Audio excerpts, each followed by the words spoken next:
Hello and welcome. My name is Charles Carmichael, and I'm a Senior Vice President and CTO at FireEye. I work with a team of incident responders and security consultants that help organizations both respond to data security incidents as well as help them prepare for and mitigate the risk of security incidents. Today, I want to spend some time talking to you all about threats that we should all anticipate and prepare for this year and beyond. I share with you my learnings and my experience based on hundreds upon hundreds of breach investigations over the last several months. The first thing I want to talk about is ransomware, or otherwise disruptive intrusions that we see a lot of organizations deal with. By far, ransomware is the number one cybersecurity threat that most organizations will deal with at some point in time, either directly or indirectly. We find that most financially motivated threat actors have chosen to monetize their intrusions through ransomware operations because of the frequency in which they actually get paid. Sure, they might continue to steal credit card information or bank account details, but when they have the opportunity to do a combination of steal materially sensitive data from organizations and then mass deploy encryptors across the organization, thus creating a significant amount of disruption to the organization, and then try to coerce those victim organizations by threatening to publish the information that they stole to the public and probably even share that information with journalists. We find that because many organizations feel pressured, they tend to pay a lot of threat actors, and we see threat actors getting paid 7- and 8-figure extortion demands.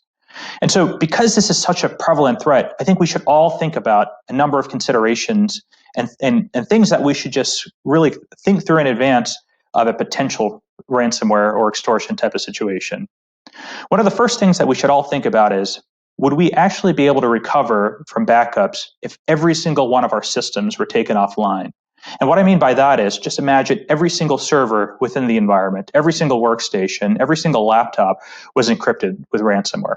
How impactful would that be? And how resilient is the backup infrastructure to be able to recover systems and data across every single system? We also want to think about, would we ever consider talking to the threat actor to figure out how do they break in, figure out what data did they steal, to perhaps maybe even get a decryption tool? Would we pay for that decryptor? Would we pay to stop the attacker from publishing data? I'm not advocating to either pay or not pay, but what I am suggesting all organizations do is have that conversation up front with your executive team, with other stakeholders, and really understand what would you do if you dealt with a situation like this. Because again, most organizations, if you haven't dealt with it already, will likely end up dealing with it over the next few years or so, either directly or indirectly. The next thing I want to talk about is supply chain risk, as well as third-party risks.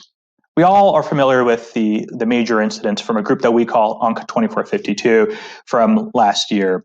UNC 2452 is also known as the group that was behind the SolarWinds breach. And they're an incredibly sophisticated group with incredible tradecraft, and they were able to conduct a number of intrusion operations and go undetected for a substantial amount of time. The SolarWinds backdoor, it wasn't the first supply chain type of compromise, and it certainly won't be the last one. Several years ago, I recall doing multiple investigations at organizations that were compromised because the text editor that a number of folks used within those organizations was compromised by a Chinese threat actor. We saw that threat actor was doing very selective targeting for users of that text editor, and they were basically deploying second stage malware to very high value targets. And it was really hard to detect. We also are pretty familiar with the MEDOC situation where a Russian threat actor broke into the MEDOC tech software, basically poisoned the software update process, which ultimately deployed NotPetya to Ukrainian organizations, plus a number of other organizations that did business in Ukraine. We continue to see threat actors leveraging stolen credentials from service providers to gain access to the ultimate targets. Sometimes they do that in a very targeted and deliberate way, such as APT10, for example. They tend to know which organizations they want to get access to, and they focus on maybe the business partners or the contractors or the consulting organizations that do business with those ultimate targets.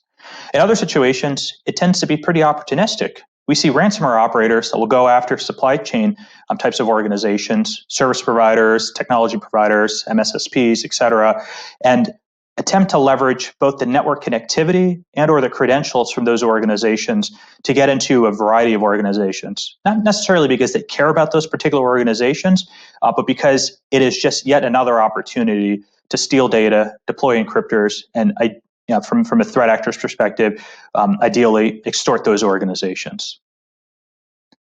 The next threat that I want to talk about are threats with the cloud. Now, certainly, the cloud provides a unique opportunity for organizations to expand scale, to potentially reduce costs, to possibly also get better security through the cloud.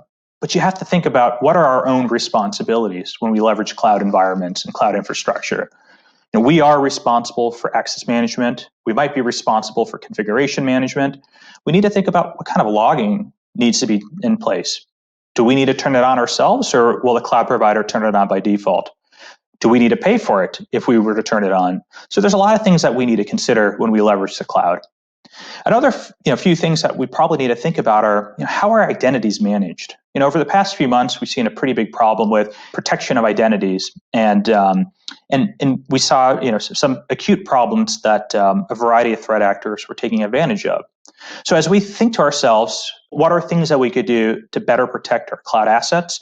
We should think about things like, do we treat our Active Directory Federation Services servers as a tier 0 asset? Would we know if the token signing certificate was stolen from one of those machines? Would we know if it was actually being used to authorize authentications and access to other systems and resources within cloud environments? Would we know if somebody added a new identity provider for cloud services? We see certain actors do that quite regularly. Would we know if somebody removed or lowered ACLs on a particular object? So would we know if a threat actor removed the access controls on an Amazon S3 bucket? Would we know if they lowered maybe the controls or allowed anybody to access specific mail folders for email cloud providers? So how do we actually test that, and what do we need in order for us to be able to do that? The final thing that I want to spend time talking about today are software vulnerabilities. We've been dealing with this for forever. And over the past year or so, there have been several vulnerabilities in ubiquitous software that's been widely exploited over the internet.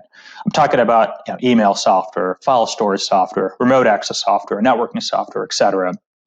We continue to see mass exploitation, both from a zero-day vulnerability perspective, so before a patch is available, but also shortly after a patch is made available.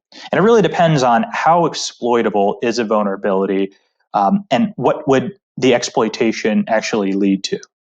Depending on a number of conditions, we tend to see pretty mass exploitation events. And right now we're going through a pretty significant mass exploitation event today. But we need to really think about in the future, how do we minimize the impact of the exploitation of these vulnerabilities? So we need to find ways to inhibit the attacker's ability to pivot from the exploited system or the software and minimize the attacker's ability to pivot to other systems within the network.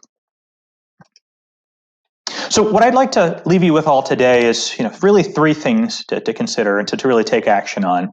The first thing is I really want us to all think about the trends that we've seen so far and think about how we would build better defenses to mitigate the risk and the impact of the attacks that we're seeing and that we anticipate seeing. The second thing I think we should do is we should test our security controls through ongoing red team exercises, purple team exercises, and security validation.